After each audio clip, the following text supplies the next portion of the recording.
walaupun draft sudah dibuat, ya, tapi tidak bisa mendapatkan stempel digital, dan apabila dicek di link di bawah surat itu akan diketahui bahwa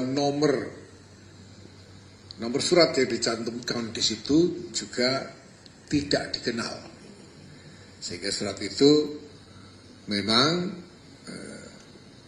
tidak memenuhi ketentuan dengan kata lain tidak sah dan tidak mungkin bisa digunakan sebagai dokumen resmi. Dan masalahnya kemudian bahwa dokumen yang tidak sah itu sudah diedarkan ke sana kemari.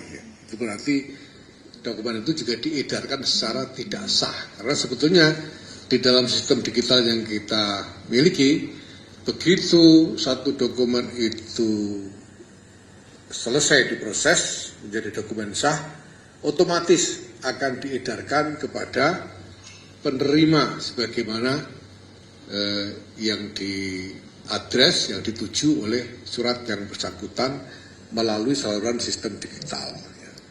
Yang diterima oleh banyak teman-teman itu adalah draft yang tidak sah biasanya melalui WA dan lain-lain. Padahal teman-teman itu kalau pengurus itu akan mendapatkannya dari saluran digital milik NU sendiri, bukan melalui WA, ya. Yaitu apa yang kita sebut sebagai platform Digdaya, digital data dan layanan NU. Ya. Ini. Nah, secara lebih mendasar saya mungkin perlu mengulangi lagi bahwa saya sebagai mandataris tidak mungkin bisa diberhentikan kecuali melalui muktamar. Saya diminta mundur dan saya menolak mundur. Saya menyatakan tidak akan mundur dan saya tidak bisa diberhentikan kecuali melalui muktamar. Ya.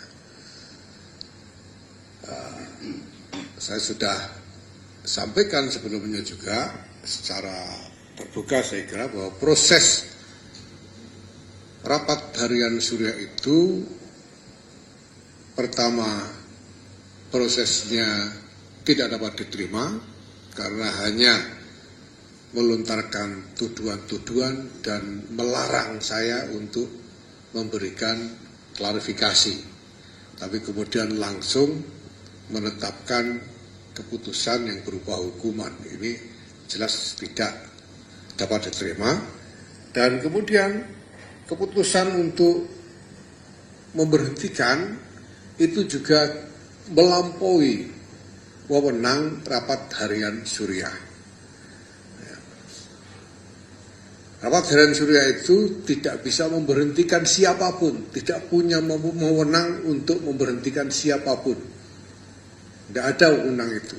Memberhentikan pengurus lembaga atau fungsionaris yang lain saja tidak bisa, apalagi memberhentikan ketua umum. Dan tidak ada pejabat di lingkungan kepengurusan NU ini yang mempunyai wewenang tidak terbatas, tidak ada.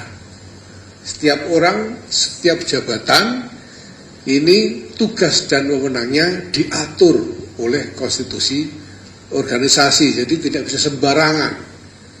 Jadi, walaupun orang itu mungkin sangat dimuliakan misalnya, tetap saja tugas dan wewenangnya dibatasi oleh konstitusi dan aturan-aturan organisasi, sehingga tidak bisa digunakan, tidak bisa melakukan hal-hal di luar tugas dan wewenang yang ada padanya menurut konstitusi organisasi. Saya kira ini cukup jelas bagi semua orang, ya. Dan sejauh ini jajaran kepengurusan NU di berbagai tingkatan juga sudah memahami masalah ini dengan jelas. Sudah banyak yang kemudian mengirimkan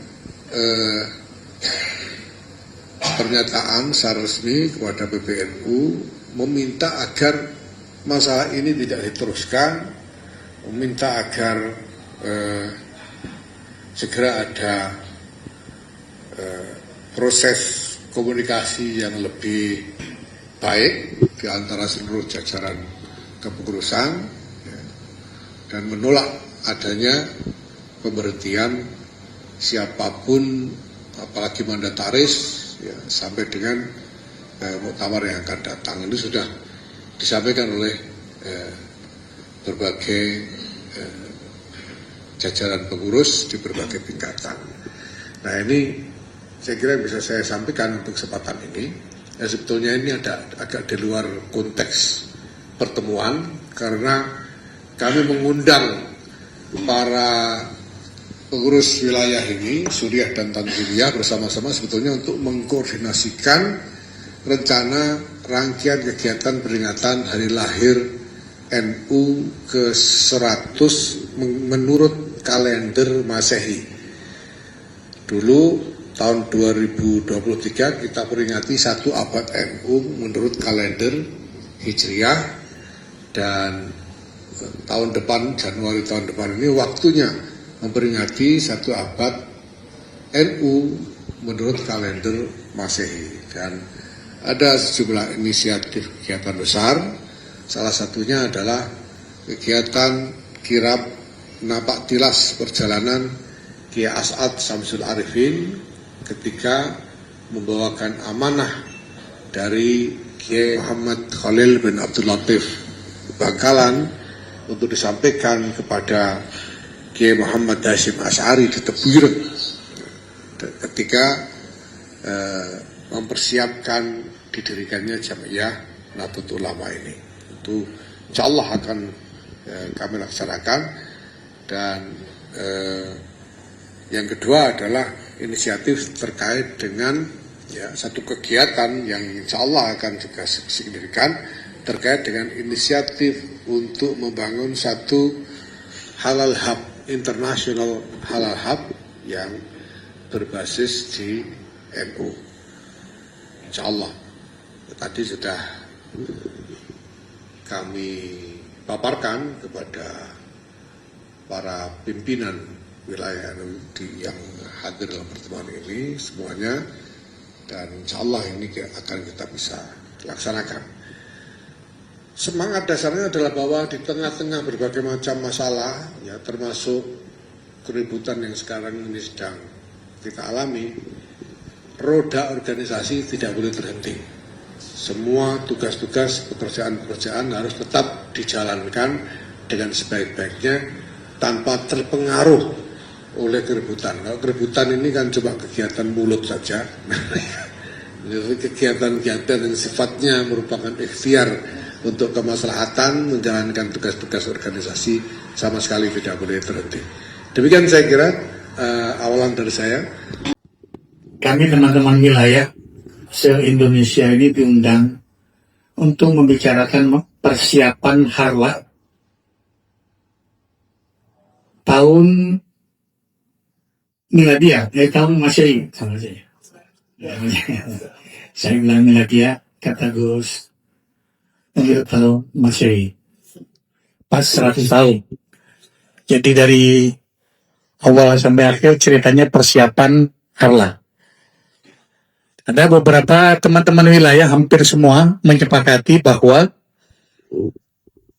kita teman-teman wilayah ini menghimbau, menganjurkan untuk terjadi islah apapun alasannya, karena kedua-duanya mandatori muktamar Lampung. Tadi sudah dijelaskan oleh Ketum bahwa baik Rais Am maupun Ketua Umum tidak bisa diberhentikan di tengah jalan kecuali lewat muktamar. Apakah muktamarnya biasa atau luar biasa? Kan cuma 2 muktamar itu. Nah, oleh karena itu kesepakatan teman-teman wilayah se-Indonesia ini menghimbau supaya islah sampai dengan muktamar lah. Sampai dengan muktamar. Karena tidak mungkin kalau tidak terjadi islah di gelar muktamar itu nggak mungkin. Saya cuma khawatir kalau tidak terjadi islah, jangan-jangan nanti bisa 15 tahun nggak muktamar ini. Dulu pernah ada salah satu wilayah memang pernah 13 tahun tidak muktamar. Konvensi wilayah, minta maaf. Nah kalau ini tidak terjadi islah, saya cuma khawatir tidak bisa digelarnya muktamar. Oleh karena itu, teman-teman wilayah se-Indonesia ini berharap kelonggaran hati kedua belah pihak, baik Rais Am maupun Ketua Umum, untuk bisa dilakukan islah. Tapi islah ini kan kalau ada, tapi kan nggak ada ya. Apa namanya Kiai? Islah aja ya, islah. Supaya ke depan ini bisa terjadi, bisa ada nanti Kombes dan Munas untuk menentukan kapan muktamar. Yang kedua, saya berharap apalah namanya, entah elit NU atau apa, berhentilah memberikan informasi-informasi yang menyesatkan. Informasi-informasi yang membelah. Saya pikir ini orang nggak waras sih. Perlu diwarasin. Saya kalau ngomong rada-rada kencang, Gus. Yang saya, Gus. Jadi kalau nggak kencang bukan Betawi. Jadi saya kira ini perlu diberikan kesadaran terhadap orang-orang yang memberikan informasi yang menyesatkan. Saya nggak sebut nama, saya kira sudah maklum. Demikian saya kira mudah-mudahan himbauan ini dari teman-teman wilayah se-Indonesia. Silakan teman-teman wartawan ini dilihat ini teman-teman pengurus ketua-ketua wilayah. Nanti dikira kita apa ini? Abal-abal, bohong-bohong. Enggak lah kita. Kita ini benar nih, ketua-ketua wilayah semua. Ada yang Rois Syuriah, ada yang ketua Tanfiziyah, ada yang sekretaris. Jadi ini mudah-mudahan imbauan ini bisa didengar oleh semua para elit NU, terutama Rais Am, untuk bisa melakukan islah dengan ketua umum, dan mudah-mudahan ini dalam waktu yang sesingkat-singkatnya. Demikian, Assalamualaikum warahmatullahi wabarakatuh. Semoga dinamika yang ada di tubuh kita Nahdlatul Ulama ini segera bisa teratasi dengan secara baik, dan tentunya juga dari Rois Syuriah DIY Jakarta tadi hampir kita sepakat juga segera kita selesaikan dengan islah itu. Dan islah ini adalah bagian memang tradisi NU kita ini adalah tambayun, musyawarah, dan islah. Dan insya Allah moga-moga atas doa para Rois Syuriah dan Tanfiziyah seluruh Indonesia yang hadir di kantor PBNU ini, bagian doa semoga bisa terselesaikan secepat mungkin dan baik, tapi tentunya juga kinerja dari pengurus besar Nahdlatul Ulama tetap berjalan dengan semestinya. Dan yang kedua, kita sangat mendukung dan apresiasi kegiatan yang rencananya akan digelar, yaitu syukuran harlah yang Nahdlatul Ulama yang ke-103 yang 2 abad ini. Tentunya juga bisa kita menjadi bagian dari pekerjaan kita semua, dan kita dukung dengan semestinya kegiatan nanti yang sudah disampaikan dan dicerahkan oleh Gus Ketum tadi itu, Bapak Ketua Umum. Ya tentunya kita sebagai pengurus wilayah sangat mendukung, dan kita juga siap untuk bersinergi dengan pelaksanaannya kegiatan yang akan datang nanti. Dan ini juga bagian mandat atau amanah yang insya Allah nanti kapanpun dari dan kapanpun juga kita mau dipanggil untuk ikut dalam satu bagian rangkaian panitia pengurus wilayah Nahdlatul Ulama Nusa Tenggara Timur, samina wa ata'na. Jadi terima kasih, itu yang kami sampaikan atas perwakilan dari Nusa Tenggara Timur, dan kita yakin, kita dukung ketum sampai akhir khidmatnya nanti, sampai menjelang muktamar yang akan datang. Dan insya Allah 22 kabupaten kota di pengurus wilayah Nahdlatul Ulama Nusa Tenggara Timur punya komitmen yang sama dengan pengurus-pengurus lain yang ada di Indonesia, termasuk dari timur barat. Tentunya kita sangat mendukung dan kita sangat komitmen. Moga-mogahan komitmen kita ini adalah bagian dari penguatan untuk Gus Ketum terus bisa berlanjut dan bisa melaksanakan tugas dan amanahnya sampai di akhir muktamar nanti.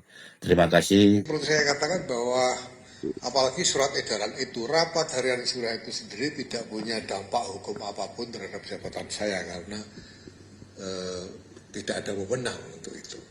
Surat edaran yang dikirim kemana-mana itu juga bukan surat yang sah dan diedarkan secara tidak sah. Maka ya tidak perlu diperhatikan dan tidak perlu ditangkap karena itu ya tidak sah, ya tidak mungkin.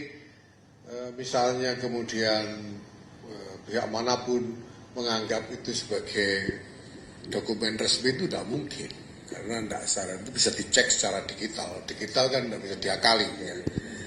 Nah, dan saya masih tetap dalam jabatan saya sebagai ketua umum berdasarkan konstitusi organisasi dan juga berdasarkan pengakuan dari seluruh jajaran pengurus NU di semua tingkatan di seluruh Indonesia. Ya. Terbukti hari ini kami melaksanakan koordinasi untuk peringatan Harlah 1 abad Masehi. Ini juga semua hadir bersama kami dan kita melakukan koordinasi dengan baik. Nah, saya kira itu yang kemudian soal Islam. Saya dipanggil untuk datang ke Lirboyo, insya Allah saya akan berangkat besok. Komunikasi dengan Suriah, saya sebetulnya hari Jumat itu saya sudah mengirim pesan kepada Rais Am untuk minta waktu menghadap, bertemu. Tapi sampai sekarang belum ada jawaban, saya masih akan tunggu. Mungkin pada suatu titik saya akan kirim pesan lagi untuk kita menghadap. Ya artinya bahwa saya sendiri tidak menginginkan ini terjadi. Apapun untuk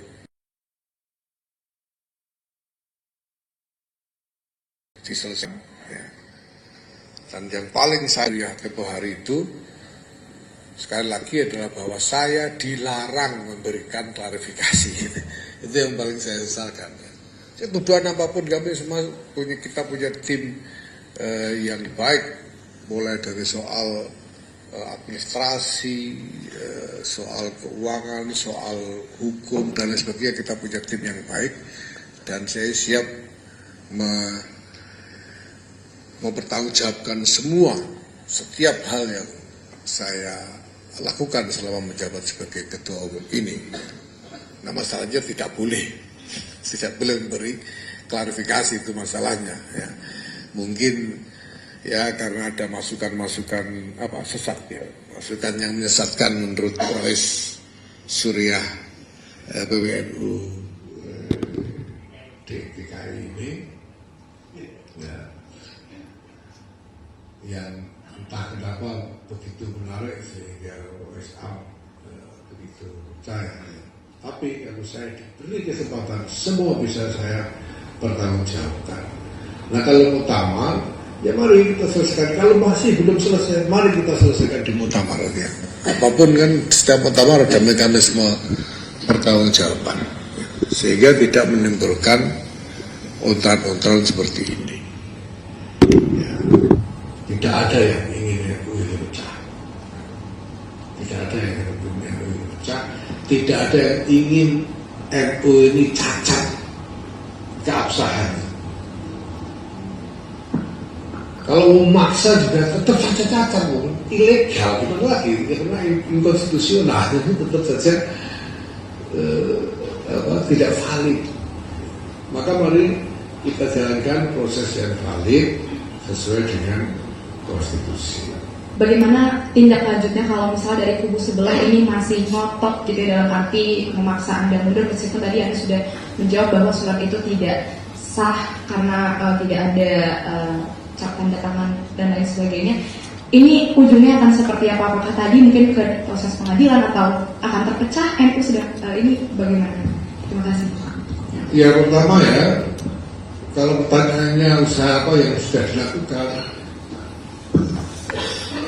ini apa yang terjadi beberapa hari ini memang sangat mengejutkan karena nggak ada hujan, nggak ada angin. Ya. Kalau usaha kasak kusuk, ya saya tidak bisa ngomong gitu. Kalau usahanya itu kasak kusuk atau masukan sesat seperti yang disampaikan Kiai Muhyiddin Ishak itu, saya tidak bisa bicara soal itu. Tapi apa yang terjadi kemarin betul-betul mengejutkan karena datang dari ruang hampa. Tidak ada hujan, nggak ada angin, dengan informasi-informasi tentang alasan yang juga sumir ya, dan tidak valid. Itu yang terjadi. Nah, segala sesuatu kan ada de facto, ada de jure. Ada de facto, ada de jure. Bagaimana realitas hukumnya dan bagaimana kenyataannya. Nah, secara de jure jelas saya masih tetap ketua umum yang sah. Itu de jure. Menurut hukum jelas ini tidak terbantahkan. Nah, kemudian secara de facto nyatanya saya mengundang PWNU seluruh Indonesia, dan ini sudah kedua kalinya. Yang pertama ketua-ketua Tanfidiyah saja, dan sekarang bersama-sama dengan para Isura, dan semuanya hadir. Jadi secara de facto pun saya masih efektif sebagai ketua umum. Nah, apapun yang dilakukan orang sebagai tindakan-tindakan yang tidak sah, tentu tidak akan efektif untuk bisa mengganggu kenyataan de jure dan de facto ini. Nah, ujungnya bagaimana? Kami akan terus melakukan upaya-upaya pendekatan supaya ini bisa kembali berjalan dengan baik. Ya. Terjadi seperti ini saja kan sudah sebetulnya malu lah. Ya. Dan bukan cuma yang di Jakarta yang malu, sampai ke bawah ini juga sudah kebingungan dan malu semua. Gitu. Sebetulnya ini sama sekali tidak diperlukan. Ini sama sekali tidak diperlukan. Apapun masalahnya, ini sama sekali tidak diperlukan. Dan maka ya yang penting mudah-mudahan sudah ini nanti ada proses balik lagi lah. Walaupun tidak usah ngomong balik juga, asal balik tidak apa-apa. Yang penting itu, yang penting kembali lagi supaya kita bisa kerja lagi. Tapi sementara itu, karena saya merasa karena saya memang mendapatkan mandat dari Muktamar untuk menjalankan amanat-amanat Muktamar, agenda-agenda yang ditetapkan oleh Muktamar, saya tidak akan berhenti menjalankan tugas-tugas terkait mandat itu. Itu sebabnya walaupun orang mau ribut seperti apa, ini pekerjaan tetap kita jalankan. Hari ini kita tetap koordinasi, ini ada sejumlah pelatihan kader tetap kita jalankan, ada rapat kerja perguruan tinggi, ada semuanya harus tetap berjalan. Jangan sampai organisasi ini terhenti hanya karena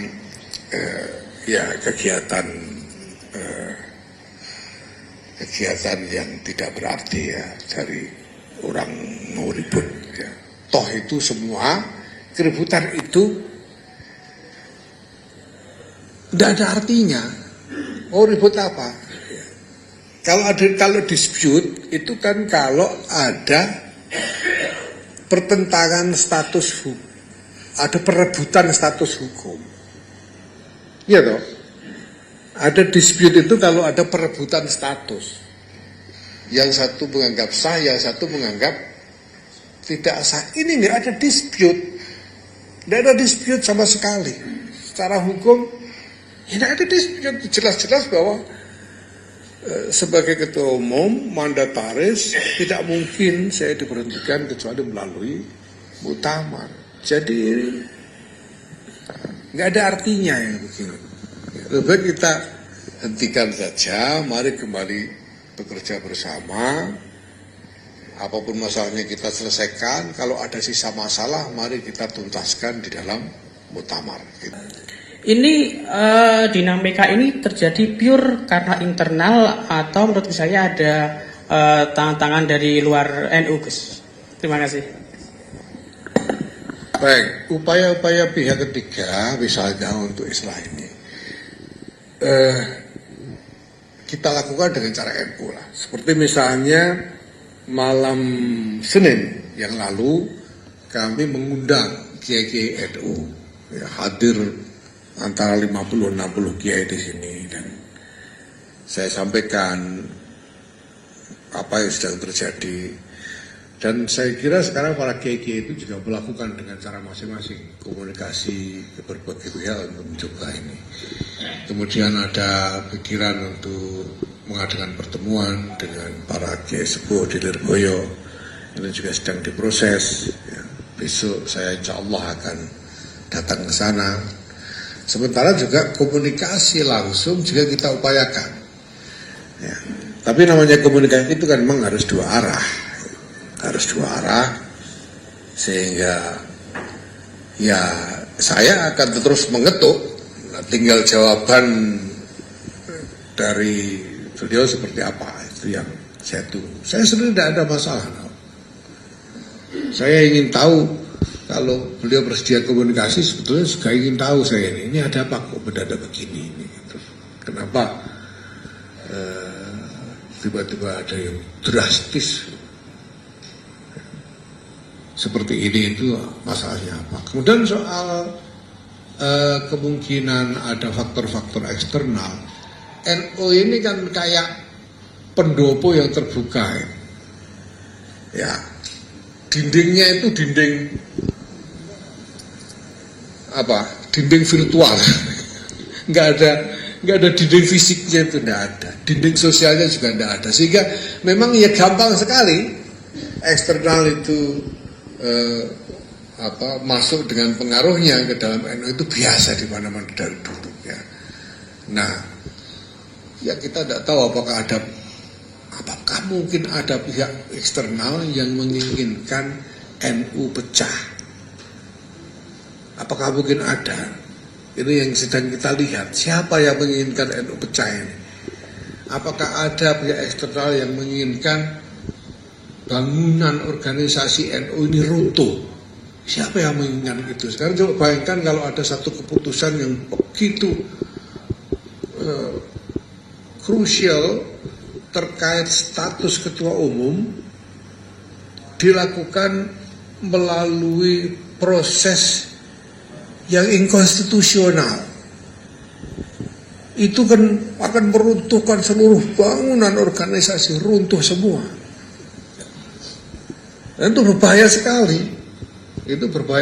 Maka ya kita upayakan untuk kembali, dan kita juga mohon kepada siapapun bangsa Indonesia, ya NU ini bukannya merasa penting, bukan ya, tapi kita hanya berharap ada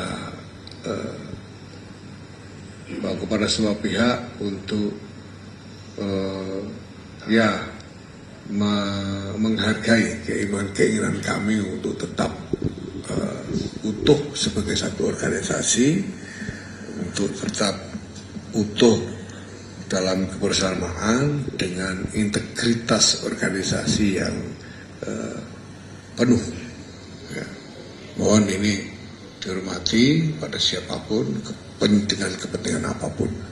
Demikian saya kira ya. Beberapa saat yang lalu PBNU sudah mengeluarkan surat klarifikasi mengenai surat edaran Syuriah yang memuat 5 poin penting. Salah satu yang ingin saya bacakan yang nomor 3, surat resmi pengurus besar Nahdlatul Ulama tidak memuat watermark draft. Apabila terdapat watermark tersebut, maka surat tersebut bukan surat final dan tidak memiliki kekuatan administrasi.